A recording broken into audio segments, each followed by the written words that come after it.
我就一家失踪了，留给我一家早餐店。店里主打灌汤包，馅多皮薄，汤汁鲜美，生意火爆。我爸妈死得早，我从小就跟着舅舅一家过。他开了一家早餐店，生意一直挺好的，但就在半个月前，他突然说不想干了，要带家人回老家，还把早餐店交给我，让我打理。我挺纳闷的，我表姐还谈了个男朋友呢，如今说走就走，也不知道会不会闹分手。我接手之后改良了配方，主打灌汤包，没想到一炮而红，生意火炸天，每天都有人慕名而来，就为了尝尝我的灌汤包。真不是我吹，我用的可是好上等的好肉，再加上鸡爪和猪皮熬制的汤汁，吸上一口，绝对让你回味无穷。一今儿早上下暴雨，顾客并不多，我无聊地刷着手机，还没看几个视频，一名男子急匆匆地走进店里。男子180的个头，穿着一身休闲装，虽然手里打着一把黑伞，但还是被淋湿了不少。我连忙送上干毛巾，问他需要点什么。男子点了一份灌汤包，一份豆浆，看着我说：“老板，现在也没什么顾客，你看能不能耽误你几分钟，问你几个简单的问题？”我闲着也是闲着，索性坐了下来。我说：“你问吧。”男子见我坐下，拿出一张名片说：“老板贵姓？我叫李楠，是日报的记者。你这家灌汤包店最近在网上很火爆，所以我想给你做个简单的采访。”原来是记者，采访是好事，能打响我的知名度，我自然不会拒绝。我说：“免贵姓朱，你叫我小龙就行了。”李楠笑了笑，拿出录音笔说：“朱老板，我记得以前经营早餐店的好像是周老板一家，他们怎么不做了？我还挺怀念他的小馄饨。”你说我舅呀，他不想干了，全家回老家去了，走了大半个月了。李楠哦了一声，又继续问：“朱老板，不知道你有没有关注网上的信息？最近你的店火了，网上说什么的都有，甚至还有人说你用的可能不是猪肉，是老鼠肉。”李楠的话吓我一跳。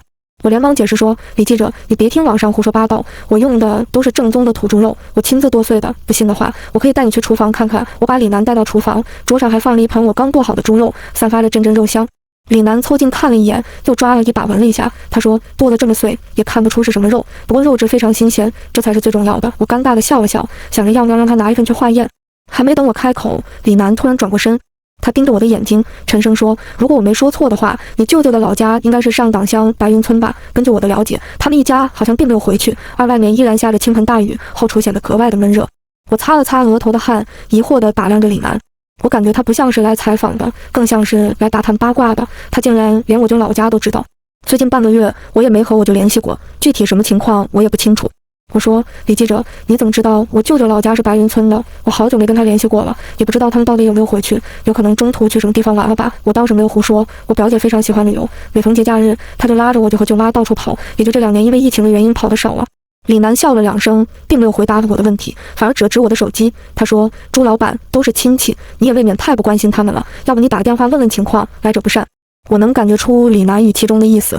我说：“李记者，这是我的私事，你是不是管得太多了？如果你不是诚心采访的话，麻烦你离开这里，我还有很多事情要做。”虽然我不知道李楠想干什么，但肯定没什么好事。朱老板，别生气，我就是有点好奇，周老板生意做得那么好，怎么突然就回老家了？前一阵我还约了他想做民间早点师傅的专访，他却突然说要回老家，之后我就再也联系不上他了。李楠漫不经心地讲着，眼睛却始终盯着我。联系不上？听到李楠的话，我倒是有点担心起来，连忙拨打我舅的电话，里面果然传来关机的声音。我又接着打我舅妈的电话，依然是关机状态。我挺诧异的，又试着打我表姐的电话，这回倒是没有关机，不过响了好久都没有人接。我看了李楠一眼，我说：“电话关机，我表姐不接我电话，应该还在睡觉吧？”就在这时，店里的伙计小丁准备好了灌汤包。李楠并没有继续追问，反而回到大厅坐了下来。他仔仔细细地打量着灌汤包，轻轻地拨开皮层，滚烫的汤汁瞬间流了出来，散发着一股浓浓的香味。我看李楠并没有吃的意思，问他：“李记者，你怎么不吃？”李楠摇摇头说：“其实我不爱吃灌汤包，只是想看看而已。对了，听说你从小就被舅舅收养，那你们的感情一定很深吧？”提到这事，那我就有的说了。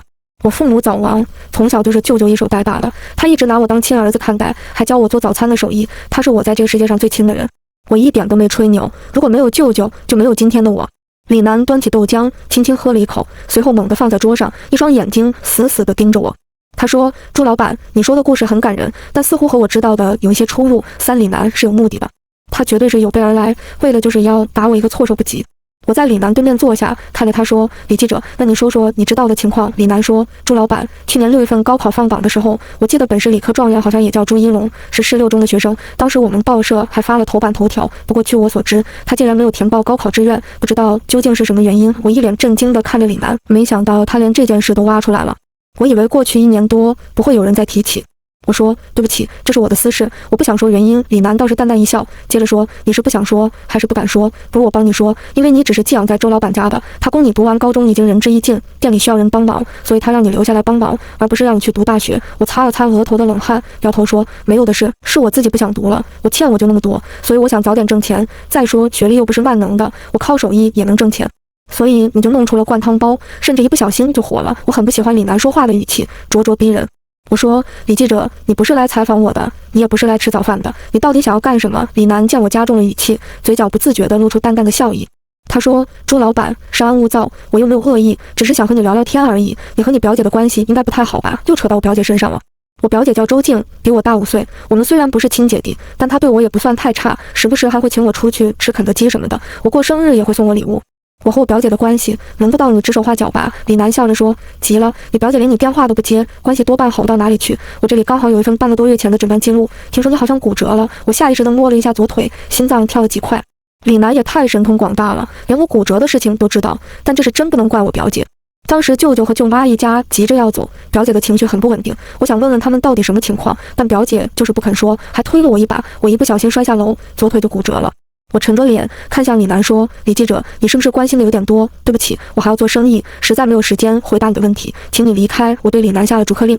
李楠倒是没有反对，反而很主动地站了起来。他刚想打包桌上的灌汤包，我却一把抓住他的手。我说，对不起，你不是我的客人，你没有资格打包带走。李楠放开手，露出一脸无所谓的表情。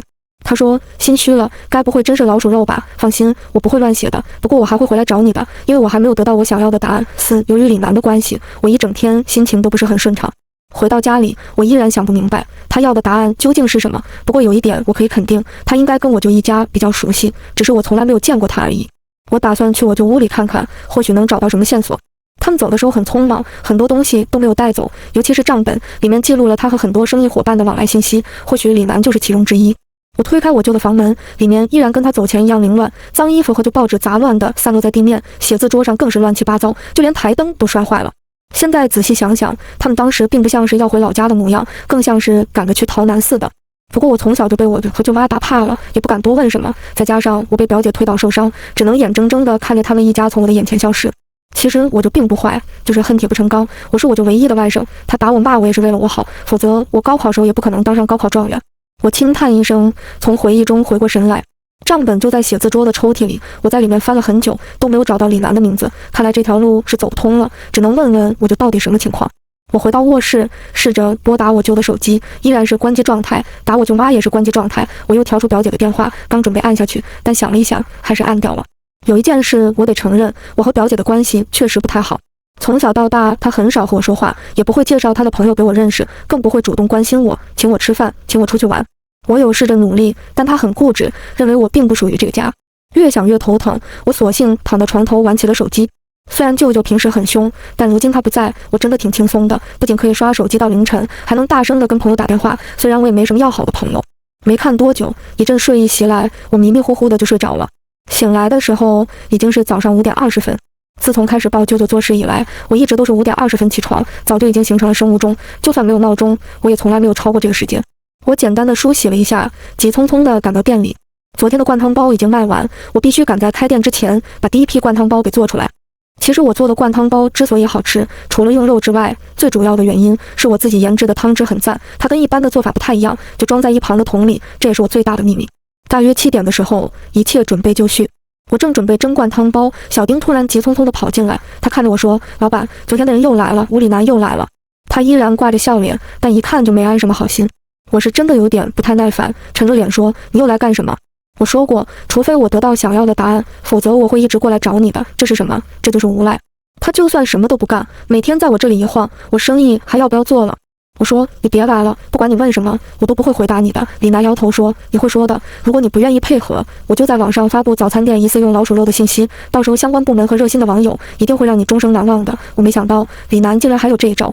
他是日报的记者，掌握着一定的粉丝，他如果真乱七八糟的说一通，一定会影响我的生意。这不仅是我的店，也是我舅的店，我不能让他莫名其妙的倒下。万般无奈，我只能再次把李楠请进后厨。我很不耐烦地看着他说：“李记者，你到底想要什么答案？”李楠似乎很诧异，他说：“你是真不知道，还是假装糊涂？当然是你舅舅一家失踪的事，你不会真以为他们一家跑去度假了吧？”听到失踪2字，我的心里猛地一惊。我说李记者，你和我这到底什么关系？为什么对他的事这么上心？李楠冷笑一声，上下打量我两眼。他说，我们的关系你不用知道，如果我对他的事不上心的话，那你所隐瞒的事恐怕就没有人知道了。我擦了擦额头的汗，我说我不懂你在说什么，我没有隐瞒什么事，我真不知道我就失踪了。要不我再打个电话试试。我连忙拨打我舅的电话，舅妈的电话依然是关机状态。没办法，我只能再拨我表姐的电话，依然没有人接听。别装了，你知道永远不可能有人接听的。你要不要听听我的分析？我警惕地看着李楠说，你什么意思？你从小就跟着你舅，他对你并不太好，拳打脚踢都是常事。你舅妈从来都是不闻不问，至于你表姐，更是巴不得把你赶走。所以你从小就怀恨在心，希望有朝一日可以向他们复仇。以你的成绩，明明可以上北大，却被迫留在店里帮工，使你心中的仇恨剧增。在你表姐把你打骨折之后，你忍无可忍，最终你伪造了你舅舅一家回老家的假象。李楠不紧不慢地说完，眼睛始终盯着我看。我很震惊，他是怎么得出结论的？好半天之后，我哈哈大笑，看着他说：“李记者，你的意思不会是我恼羞成怒，杀我舅舅一家，然后伪造了这一切？这就是我隐藏的事？”李楠点点头，我找人查过，并没有你舅舅一家离开通城的记录，也没有人发现他们的尸体。唯一的解释就是你做了特别的处理。我说：“李记者，你的脑洞真的很大，我当时都受伤了，怎么可能动手对付3个人？如果你有证据的话，那你就去报警，看看警察会不会信你。”李楠摇头说：“我没有证据，但证据会自己出来。对于你来说，想让尸体消失的办法很简单，比如灌汤包，做成里面的馅，就是最好的毁灭证据的方法。”我简直要被李楠逗笑了，他是不是脑子有问题，竟然会联想到用我舅的肉做灌汤包？我说：“李记者，如果你有病，那就去医院看病。我用的是正宗的土猪肉，不信的话，你可以全部带去化验，只要有一点其他成分，我自己去自首。”李楠不慌不忙，掏出一份鉴定文件。他说：“这是我托人做的鉴定报告，虽然你现在用的的确是土猪肉，但并不能证明你之前用的也是。不过肉虽然可以处理掉，但是骨头却很难处理。巧的是，你做的灌汤包的汤汁里刚好就有骨头的成分在里面。你是怎么做汤汁的？该不会用的就是那里面的东西吧？”李楠说的桶就是我做汤汁的桶。还没等我反应过来，他快步冲了过去，一脚就把桶给踢翻了过去。我想要阻止他，已经是来不及了。浓汤散落一地，同时出现的还有无数切碎的骨头，令我忍不住了。这桶里的汤汁我熬制了好久，骨头也是我费了好大的力气才切碎的。这样一桶汤汁是我3天的用量，却被他一脚给毁了。我这人脾气向来很好，从来不会和人脸红。我舅小时候一直打我，我也没有记恨过。今天我是真的忍不住了。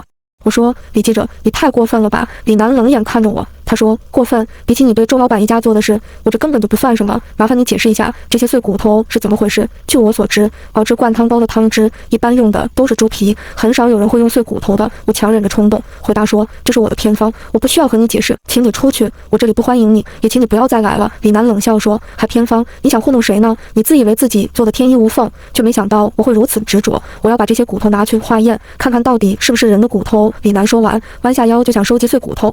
那是我辛苦研究出来的偏方，一旦让他化验出里面的成分，极有可能被别人学去，我是绝对不会允许这样的事情发生的。忍无可忍，我一声怒吼，朝着李楠扑了过去。今天哪怕是生意不做了，我也不会放过他。很快，我们2人扭打了起来。我偷袭踢了他3脚，他倒地的时候沾了一脸的汤汁，不过我还是低估了他的实力，不到5分钟的时间，我就被他打得节节败退。店里的小丁急得满头大汗，说他已经报警了，让李楠不要乱来。听到已经报警，李楠果断停手，反而哈哈大笑说：“很好，我是不怕报警的。我知道小丁是好意，但他自作主张直接报警，对店铺的影响极大。不过事已至此，我没有任何办法，只能思索着接下来该怎么办。”没多久，到场的警察就把我们带到了派出所。李楠不知道说了什么，警察一个个面色凝重，很快就行动起来，还把我们2人关进了审讯室。我感觉自己就跟即将等待审讯的犯人似的。长这么大，我还是第一次被关进来，心中不免焦虑起来。朱老板怕了，我抬头看了李楠一眼，他的嘴角挂着淡淡笑意，仿佛胜券在握似的。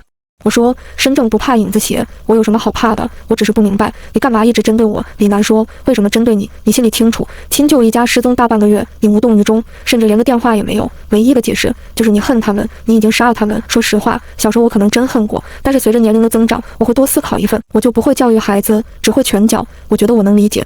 我不知道该怎么解释这事，只能说你到底是什么人？我舅舅在这也没什么朋友，很少有人像你这么关心他的。”还没等李楠开口，审讯室的大门被人打开，一名年轻的警察进来，看着我们说：“化验结果出来了，不是人骨，当然不是人骨，我用的是蛇的骨头。”我一直都觉得传统的猪皮熬的汤汁差点味道，所以尝试在里面加入骨头提味。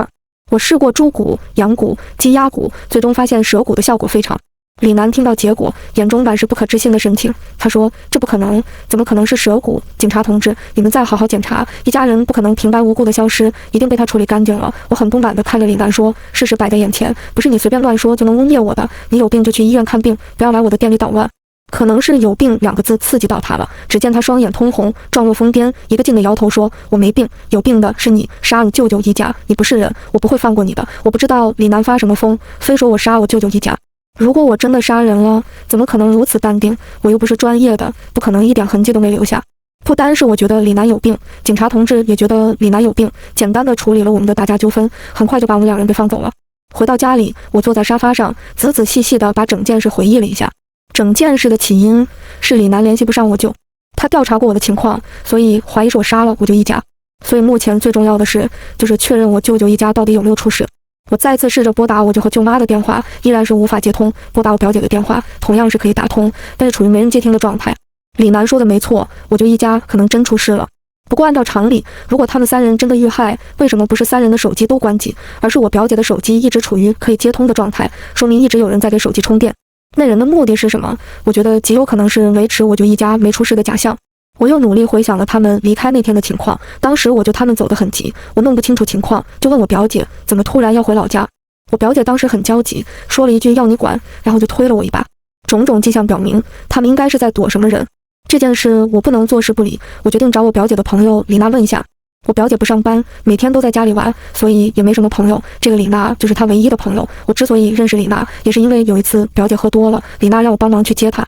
其实我表姐很少会喝多，但自从她交了男朋友之后，隔3差5就会喝多。我一直想要劝她，但我们的关系并不好，我也不知道该怎么开口。很快我就拨通了李娜的电话。娜姐，我是小龙，你最近有没有跟我姐联系过？你姐不是回老家了，她最近没有联系过我，怎么了？是不是出什么事了？我舅一家没有回老家，我也联系不上我姐，她不接我的电话。你知不知道她为什么突然要回老家？是不是在躲什么人呀？这我还真不知道，你姐不是什么事都跟我说的，不过她确实跟我说过想回老家待一阵，而且短期内肯定是不会回来了。李娜不清楚，但唯一可能知道的，或许就是表姐的男朋友。这个男朋友相当神秘，表姐从来没有带回来过，只是偶尔跟我舅和舅妈提起，但我知道她很喜欢这个男朋友，经常大半夜还在跟她打电话。我又问，那姐，我姐的男朋友你知道是谁吗？这我还真不知道，你姐没有告诉我，我只知道这男的比你姐大几岁。当时我有听到他们打电话，好像有说什么给医院病人看病之类的，我估计他可能是个医生。你别急，我帮你联系一下你姐，有消息了我第一时间告诉你。挂断电话，我的脑海飞速地转动起来。根据表姐当时的情况来看，我怀疑她极有可能是在躲这男朋友，所以这也是我舅他们一家要急着回老家的原因。我记得很小的时候，表姐就有记日记的习惯，当时她走得这么急，日记本极有可能还在卧室里，里面或许有关于她男朋友的记录。很快我就推开表姐的房门，房间里面同样乱糟糟的，各种来不及带走的衣服散落一地，梳妆台更是杂乱不堪，好多品牌的化妆品甚至都没有拆封。长这么大，我还是第一次进表姐的房间，内心还是有点紧张的。我和表姐的关系不好，她不允许我进她的房间，所以即便是喊她吃饭，我也只是站在门口喊她，从来都不敢越过雷池一步。很快我就在表姐的抽屉里发现一本粉红色日记本，我从来都没想过表姐竟然如此恨我。我知道她嫌弃我是这个家里多余的人，但是我真的没有想到，从小到大她竟然多次产生过想要把我弄死的念头。我恨她，凭什么她学习好我就要向她学习？我根本就不是学习的料，我只是想躺平，将来做好我们家的早餐店，想上清华北大是吧？我不会让她得逞的，我会毁了她，让她什么都不是。我删了她的高考志愿，她还不知道，她没有学上了，我真的好开心。他知道了，他生气了，我估计他想杀我的心都有，可他没这个胆子，他就是个寄生在我们家的吸血垃圾而已。他知道了又能怎么样？看到这里，我的思绪一下子回到去年，当我得知删除我高考志愿的是表姐时，我当时真的无法接受。我不理解他为什么要这么做，我们是亲戚，是一家人，我就还说要给我大办宴席，替我庆祝一番，后来也不了了之。我可以报警的，但是舅妈求我，我也只能算了。或许这就是命吧。那天之后，我和表姐就再也没说过话了。我就出于愧疚，开始让我在店里帮忙，还说要把传统的手艺教给我。回过神来，我不禁叹了口气。我继续查看表姐的日记，后面果然出现了关于男朋友的记载。她没有写男朋友的名字，但是字里行间都显示出对男朋友的崇拜。她很爱这个男朋友，男朋友对她也很好，但她暂时还不能把男朋友带回来，因为男朋友说他还没有准备好见他家人和朋友。我又翻了几页，后面的内容明显开始有些不对劲。他总说我是废物，好吃懒做，整天只会躺在床上，我根本就配不上他，是他可怜我才会答应让我跟他在一起的。不管我做什么，他都不满意，他甚至让我像狗一样趴在地上吃饭。我好害怕失去他，他说什么我都愿意听，可他为什么就是不肯承认我？就连一起出去吃饭，他都要说我是他的助理。看到这里，我突然有种感觉，表姐恐怕是被人抠了。这是一种很变态的精神折磨法，难怪表姐最近的情绪一直很不稳定。跟这样的男人在一起，她怎么可能正常？只会一步步走进深渊。我加快翻页，后面的内容也逐渐清晰起来。他说那个人不太正常，是变态的，情绪很不稳定，一会嬉皮笑脸，一会又变得易怒狂躁，白天是一个人，晚上又会变成另外一个人。他真的忍受不了，他想要离开那个男人。每次他提出分手，男人都会自残，更严重的还说要杀他全家。看到这里，我总算明白表姐为什么要跑路了。她是要远离这个男人，远离这个让她精神崩溃的地方。合上日记，我已经知道该怎么办了。我拿出李楠的名片，打给他说：“李记者，请你相信我，我没有杀人。我知道我表姐为什么要跑路了。你医院里有没有认识的朋友？我可能需要你帮忙找一个人。”电话里沉默了一会，这才传来李楠的声音：“你来我家吧。”李楠的家在城北，独门独栋的别墅，价值不菲。我到他家的时候已经是晚上11点。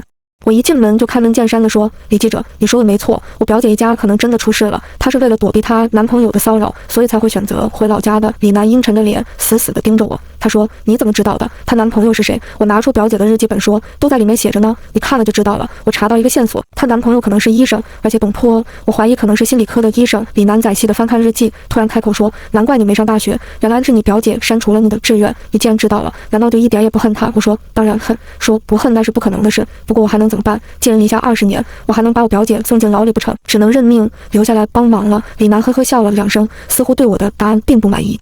他又继续看了2眼，很快就把日记合上。他说：“我明白你的意思了，你去书房等我一会，我现在就联系几个熟悉的医生过来，看看能不能把目标锁定下来。”李楠说完，起身就去打电话。不知道为什么，今天的李楠似乎和前2天看见的有点不太一样，给我的感觉更加阴沉，仿佛像换了一个人似的。不过我管不了那么多，按照他的要求来到书房，推开门，迎面就是一个巨大的书柜，里面摆满了书，旁边还有一个保险箱，看上去已经有些年头了。